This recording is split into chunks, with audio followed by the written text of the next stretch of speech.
Good morning, everyone. And happy Taco Tuesday, y'all. So, my 4.5 hour drive yesterday to Houston was almost 8 hours. I'm cruising along 45, about halfway into the drive. And all of a sudden, it's 2 hour and 30-minute delay with no exit anywhere. You could have told me that, when I passed the last 75 exits and could have gone another direction, considering there's 2,718 and 42 ways to come from Dallas to Houston. But no. I put my car in park, I think 6 times, along with everybody else. There were even 18-wheelers that were turning their trucks off. I was like, that's pretty bad, because them suckers are built to run for days straight. My ex-husband was a diesel mechanic, and it used to amaze me that they would sit and let those trucks run for days straight, and I was like, are they not going to overheat? But I drive a brand new car, and I was sitting there watching that thermostat gauge. I turned my air off. I don't care how hot it was. I was like, I'll burn up before I let my baby burn up. But anyways, but my GPS in my car and my maps didn't say what it was, so I pulled it up on my phone, didn't say what it was. So a good friend of mine, he pulled it up, he looked it up, he went to go to the state website, but it was down, and so he went to his maps, I think, and he said, yeah, it's a wreck, and I hate to tell you, but you're not real close. And so I think the fastest I ever went when we did move was 8 miles an hour.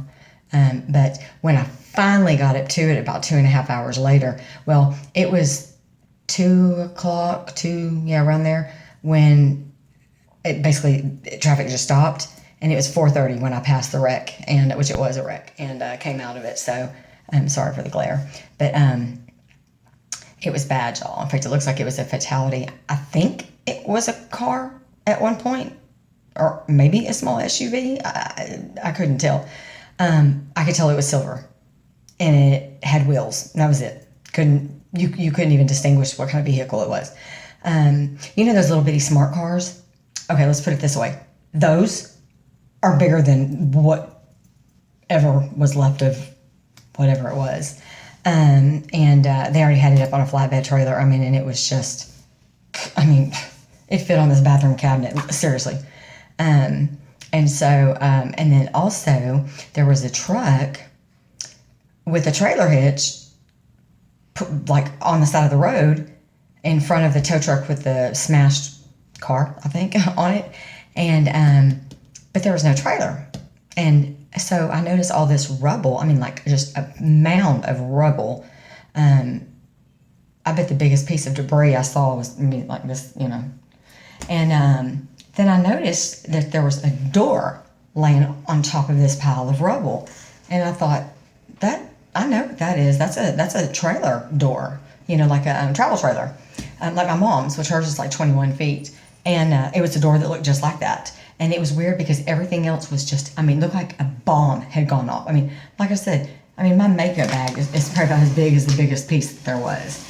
And but then the door was intact, and it wasn't attached to anything. And it looked like somebody had just laid the door on top of, and the debris was so small. It was a big pile, but it was so small that there was a very small bobcat that was scooping it up. So, but yeah, it was bad, whatever it was. So, I didn't mind waiting, hopefully it was nothing too bad. So anyways, so I was supposed to have an appointment with one of my doctors, actually my dermatologist, and who I love her, Dr. Heberton. And her office called me this morning and was like, she unexpectedly couldn't come in today. I guess she's sick or something, I don't know. Would you mind seeing another provider? And I'm thinking, well, since I come in from DFW, yeah, because a lot of times they just call and go, oh, we're going to reschedule you for next week. You can do that, but I ain't going to be here. So, especially after an almost 8-hour drive. No, thank you. But I left at 11 o'clock, I think, and 11:15 maybe. I got here at almost 8. So, yeah, that's crazy, 7:30 something. But anyways, so she rescheduled me. Same appointments at the same time and everything, just with a different provider. It's with a man. No offense, but I like my girl dermatologist. She's awesome. And I like her because she like listens to me. And, you know, with all the stuff that chemo's doing to my face, like, look at that, y'all. And, I was hoping tanning would cover it. But then I thought, well, that's dumb because they're two different colors. So when I tan, that's going to continue to be darker and that's going to continue to be lighter because that's, so I don't know.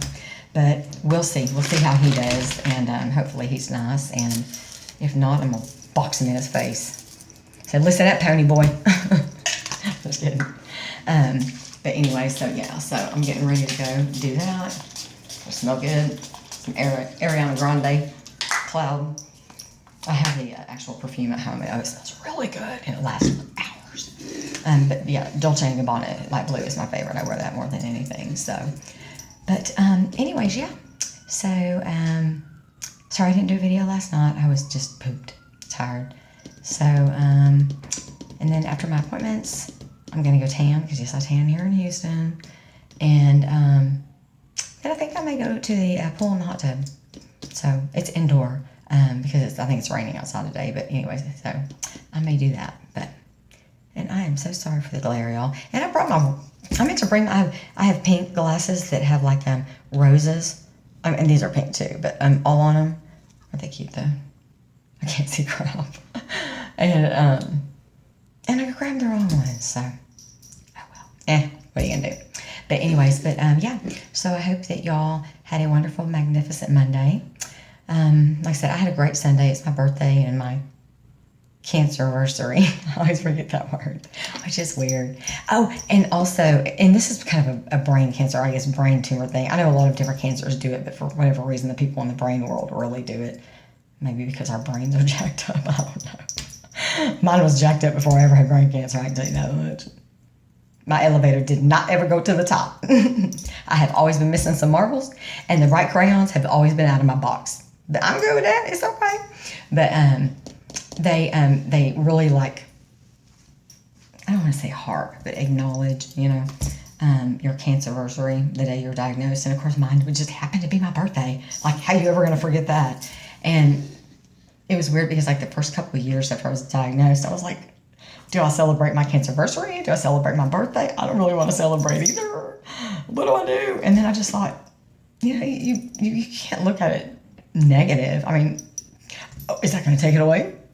Hell, if that's what would take cancer away, I would have been negative a long ass time ago. But yeah, that don't work. So I just thought, well, I guess instead of trying to pretend that I don't have a birthday or a cancerversary or a tumor or anything, how about let's just be grateful and thankful and consider myself blessed. I feel like I'm missing a word. Positive, strong, happy.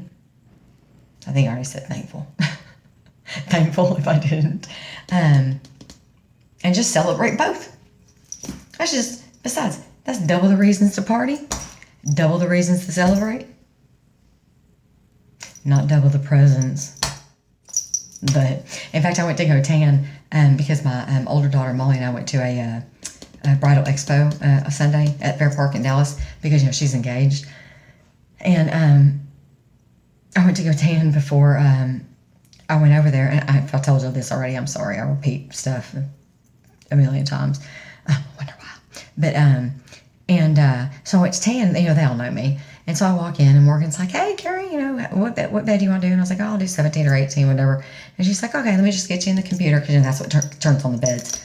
And so she goes in, "Oh, happy birthday!" And I was like, and then I went, "Oh, whoops, my bad. It is my birthday." And she said, "I wondered why you looked at me funny. I mean, your birthday's right here, and it does come up every day when we pull you up." But it was like I didn't even think about it. I was really just more worried about getting to Molly's, and so we could get on the road and stuff.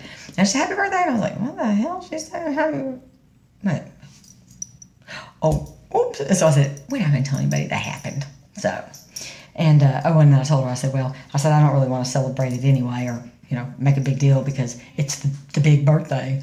And there was a lady waiting to tan, and she said, "Big birthday? Like how old? You can't be 40 or something. What, 40? I know that's what she said. I think 40." I said, "Add a decade, honey." And she was like, "50?" I was like, "Yep." She was like, "Oh, I passed 50 like 2 decades ago or something. I said, well. But then I told her, kudos to you for tanning, lady, if you're like 70 or older. So, anyways. That's going to be me, y'all, 70 and tanning. I used to have a tanning bed in the house. I gave it to Molly. But, anyway, so I was like, you go, girl, tan. But yeah, so that's that. So I got to go. I got to get to my appointment. Got to get to the 9th floor. But y'all have a wonderful Taco Tuesday. And I love y'all.